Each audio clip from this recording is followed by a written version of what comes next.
Where's all my other Nigerians at?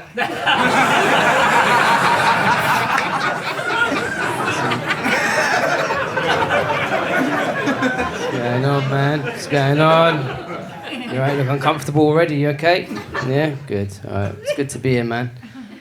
Just want to talk about white privilege a bit. You know, people talk about white privilege, but we got black privilege.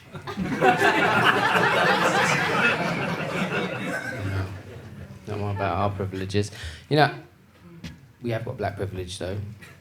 You know, where are you going to get your hair cut at 12 midnight?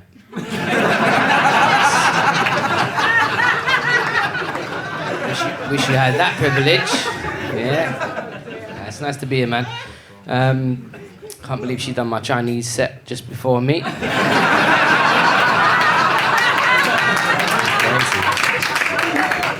Madness. All my jokes done. Finished. It's good to be here, man. What weird laugh was that? It was like someone dying and laughing at the same time.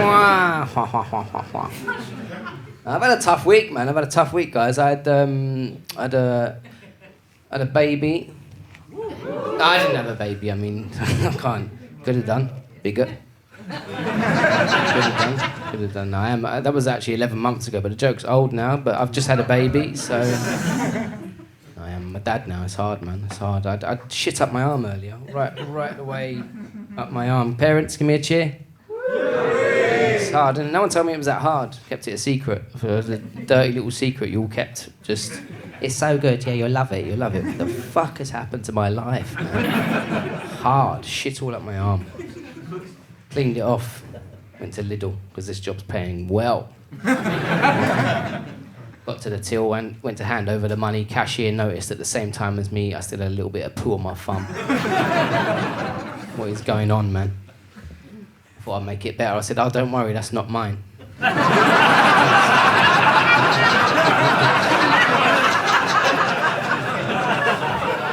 Weird look she gave me, man.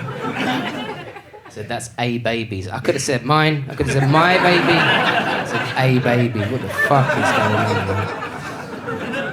It's tough, man. I've had a tough week. I had to go on a speed awareness course, man. Give me a cheer if you've been on a speed awareness course. Yeah, nightmare, man. To be fair, I deserved everything I got. You know, I deserved to be punished. I was going 23 in a 20 zone. Dangerous man. Dangerous man. I did. I went on a course, man. Went on a course. And you know, if you ain't been on a course, yeah, they're run by the police, these courses. Yeah, and then you go in there, there's like policeman, teacher figure guy, about 25 other people that have been speeding, yeah?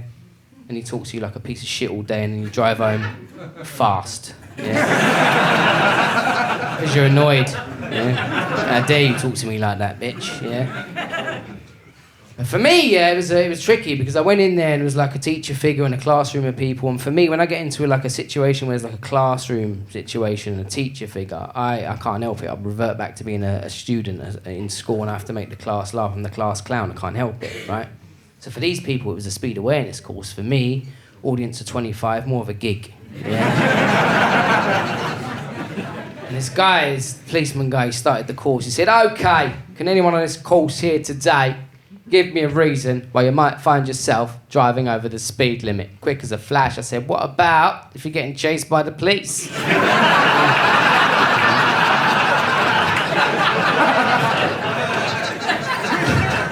Now, I thought that was hilarious at the time.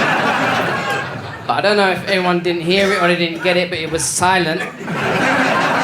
Deathly silence.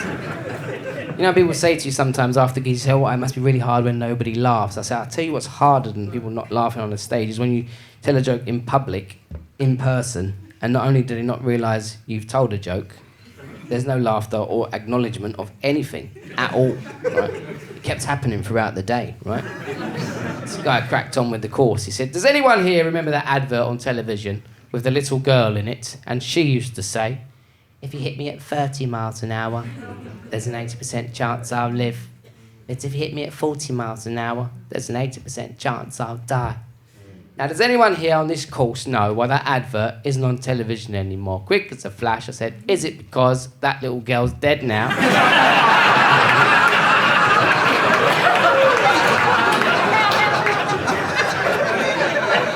which again I was convinced was golden nuggets, right? But it was fucking crickets in that room, man. Crickets. But someone was getting annoyed that I kept chipping in, man, slowing down the date. She piped up, she said, sorry, excuse me. No. She said, if you don't mind, keep chipping in. Some of us here would like to get home on time this evening. I said, you have obviously learnt nothing on this course here today. It's that sort of attitude that's landed you on a speed awareness course in the first place. Silly cunts. That got me thrown out, that bit. It got me thrown out, man. Oh, man. Last act, Blank was great, wasn't she? Chinese girl, man. It's great. I love Chinese people, man. I do love Chinese people. I like the way they talk slow, but then they go quick. That's my favourite thing, man. It's true, man. It's true, you know. Truth is the truth, you know, so sue me. That's my mum's name, by the way. She's Chinese.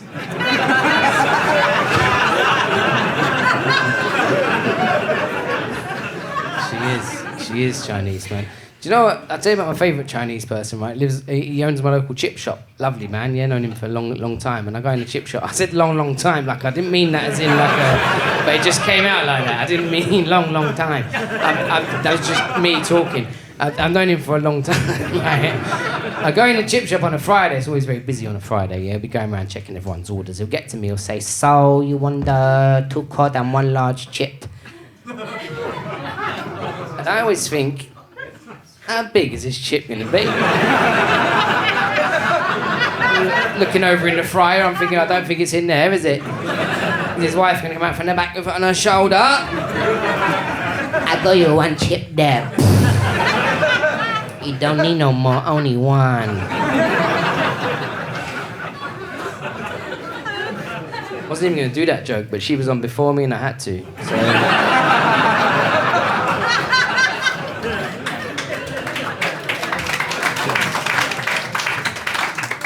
for a short time. Anyway, where are my Nigerians at anyway? Love Nigerians, man.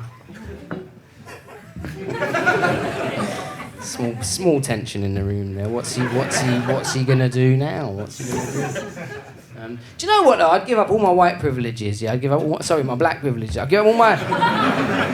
would give up all of my white privileges, right, for the one black privilege of black don't crack. Yeah. I'd take all my privileges away, man. Take every single last one of those motherfuckers away, yeah? I have black don't crack, yeah? Black people be looking younger when they're older than they did when they were younger. That's crazy. How's that even possible, man? They don't even age, black people. Crazy, man. I'll take all my privileges. I'll have that. Yeah, I have black don't crack. I'll stay looking young. All right, I'll get pulled over by the police every day. Yeah. Okay, yeah.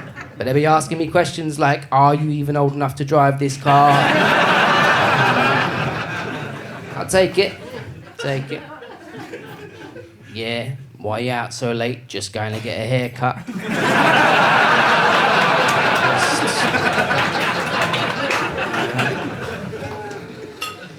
Gotta go, man. Short set tonight. Gotta go.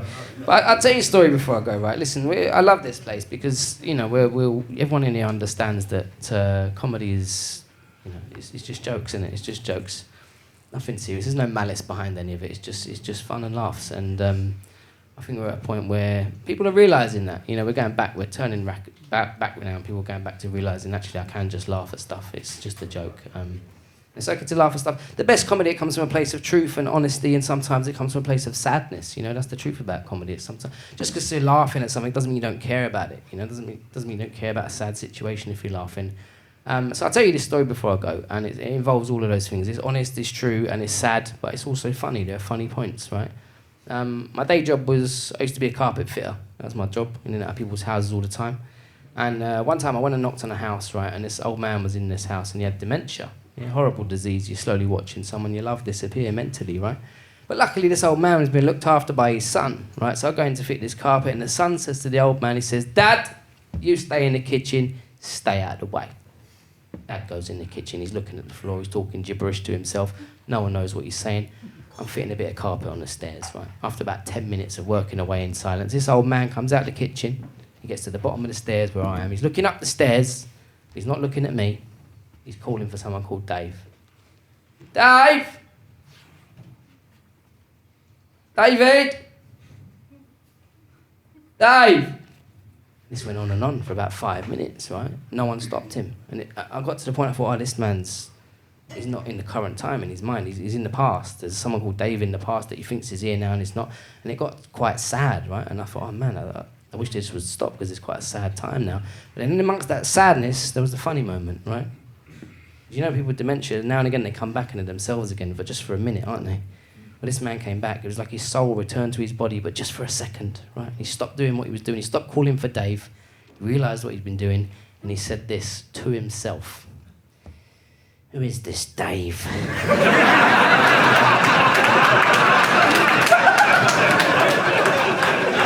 I was there, I thought, you know what, that was a funny moment, man. I didn't laugh out loud because I was scared, but it was funny, right? Anyway, I finished the job, right, and this old man's son starts sorting out the money with me. And all of a sudden, the old man comes out the kitchen, he starts getting in the way again, he's talking gibberish, none of us know what he's saying, right? And his son says to him, he said, Dad, you're supposed to be in the fucking kitchen, which I thought was a bit harsh at the time, right? But in that moment, that old man came back again. He was himself again, just for another second, right? And he knew what had happened. And he looked at me with a knowing, cheeky look in his eye, and he went, I'm supposed to be in the fucking kitchen. It was a lovely moment, right? Because that old man was himself in that moment. There was a love and appreciation for that man's character, right? That was so strong, yeah? Probably stronger than it ever would have been had he never got that disease in the first place. And because of that love for that man in that very small moment, we all just started laughing. You know, the old man was laughing, his son was laughing, I was laughing, the granddaughter was laughing, Dave came down the stairs, he was laughing. Ladies and gentlemen, Wilson Milton, good night, God bless.